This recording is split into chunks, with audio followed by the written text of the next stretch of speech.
Hi Bethany, how are you? Hi, I'm good, thanks for having me. Thanks so much for taking the time to speak with me. So a massive congratulations is also in order because phenomenal collection, Thank also you. Vogue Fund. It's been an amazing whirlwind this past couple of weeks.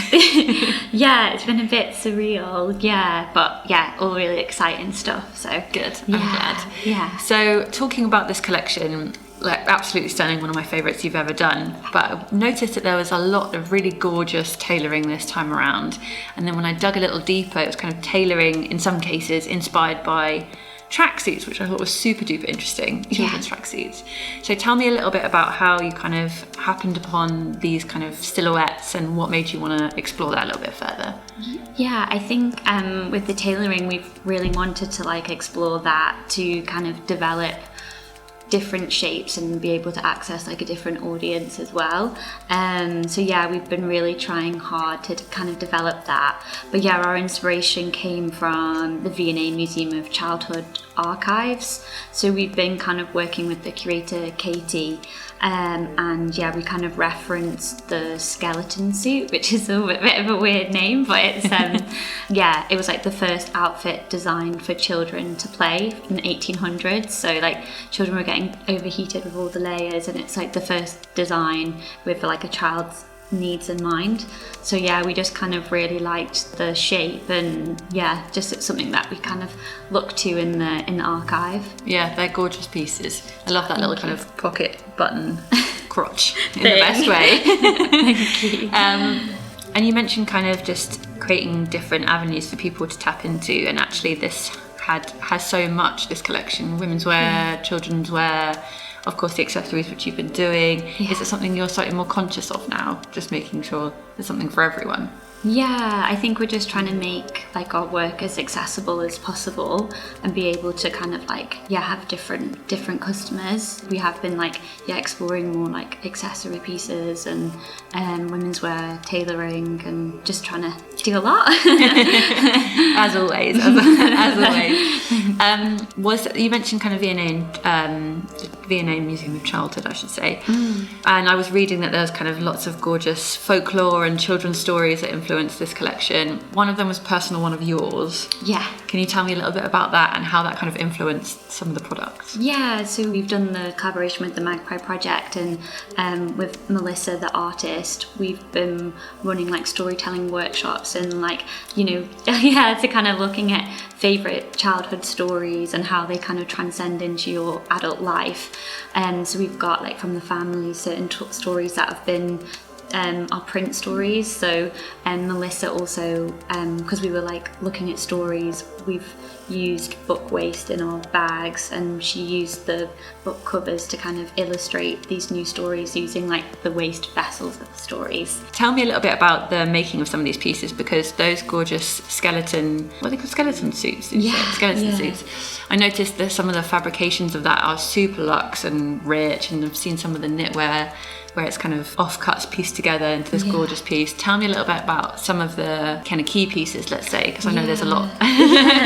So yeah, for the tailoring, we've worked with merino wool for the Walmart prize, and so we've worked with the community San Patrignano, which have hand wove it in Italy, and then we've had like embroidery applied to that afterwards, and we've worked with our tailor Dawit like in-house for all the tailoring.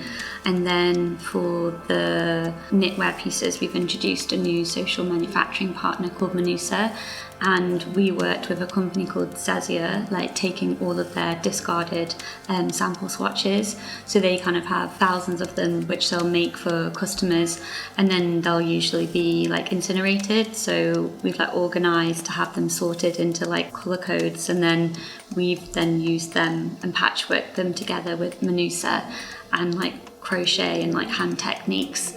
So yeah, they are like super complicated. I was going to say, one of my questions was, what is there something that you were like, oh my god, great idea, but actually when it came around to getting it together, you're like, oof, actually this was too fiddly, or let's keep going? Or was there anything you were like, oh my goodness, that took way longer than expected? Yeah, I think like the patchworking, because it's just like fiddly, and like I think when you're working with waste, it's always harder than you think it's gonna be. And I think when you work with like a new waste stream, you've got to like work out how you actually process it. You know, you're like logistically it'll work, and then there's always like a spanner in the works. It's a lot of trial and error, it sounds like. Yeah.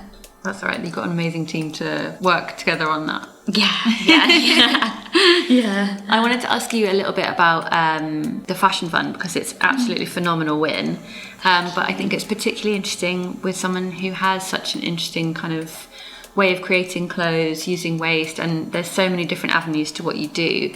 Just kind of, obviously it's not been that long, but just instinctively, what's that bringing to the table for you? How does that help you a little bit off the bat? Yeah, I think for us it's like a massive it's like an incredible like amount of investment for us.